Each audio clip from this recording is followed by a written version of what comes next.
Hey gay men, welcome back. I'm Alexander Sterling. And in today's video, we are going to be discussing 3 mindset shifts you need to make if you want to quit Grindr for good. Number 1, shift from validation seeking to self-trust. Grindr offers a hit of validation on demand. Every tap, message, or pic feels like proof that you're desirable, wanted, seen. For many gay men, especially those who grew up feeling invisible, rejected, or unsafe in their authenticity, this kind of attention can feel like a lifeline. But it's hollow, it's external, and it often reinforces the very self-doubt it pretends to soothe. This is a classic loop of externalized self-worth. If you never had secure emotional mirroring growing up, whether due to homophobia, trauma, or just emotional neglect, you may not have developed an internal compass of worthiness. Grindr becomes a way to check, am I okay?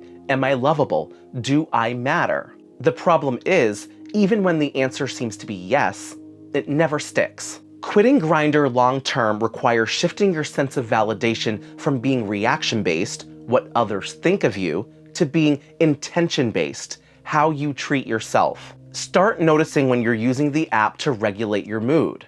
Then build micro habits of self-affirmation. This could look like journaling your wins, practicing body neutrality, or reconnecting with your values. You don't quit Grindr by cutting off validation.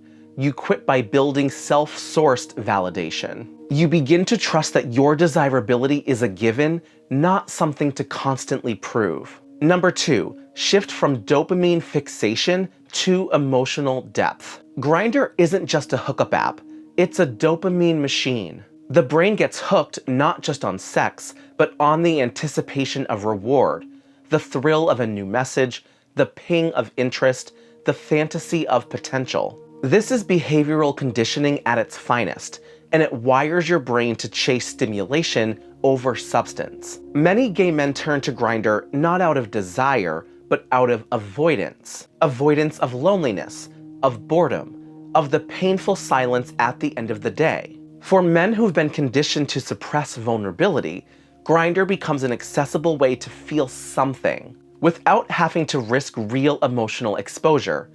It's numbing disguised as connection. The mindset shift here is profound, learning to value emotional regulation over instant reward. That means being able to sit in the discomfort that arises when you're not reaching for your phone. It means developing tools for navigating emotions, breathing, meditating, movement, community. Over time, you'll find that what you truly long for isn't novelty, it's nourishment.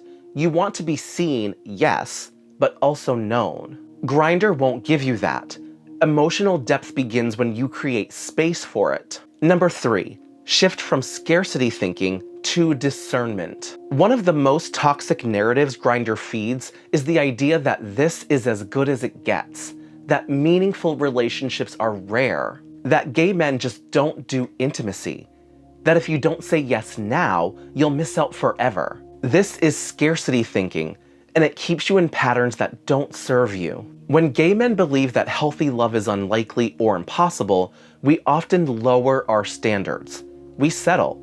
We chase attention from people who don't align with our values. The apps normalize behavior that, in any other context, would feel disrespectful, unsafe, or degrading. We stop expecting more because everyone around us seems to expect so little. Quitting Grindr isn't about swearing off sex or spontaneity. It's about reclaiming your discernment. It's about slowing down enough to ask, is this interaction aligned with the kind of life and love I want to create? Do I leave this feeling more seen or more hollow? When you start believing that you are the prize, not because you're perfect, but because you're present, you realize that scarcity was never real. The truth is, quality connections are rare because they require clarity, intention, and boundaries. You don't find that by playing the odds. You cultivate it by choosing with care. Thanks for watching today's video. I'd love to hear down in the comments which mindset shift you found most helpful. And make sure you subscribe to the channel. I make videos every week all about gay men's issues, and I'd love to have you join the community. Take care, and I'll see you next time.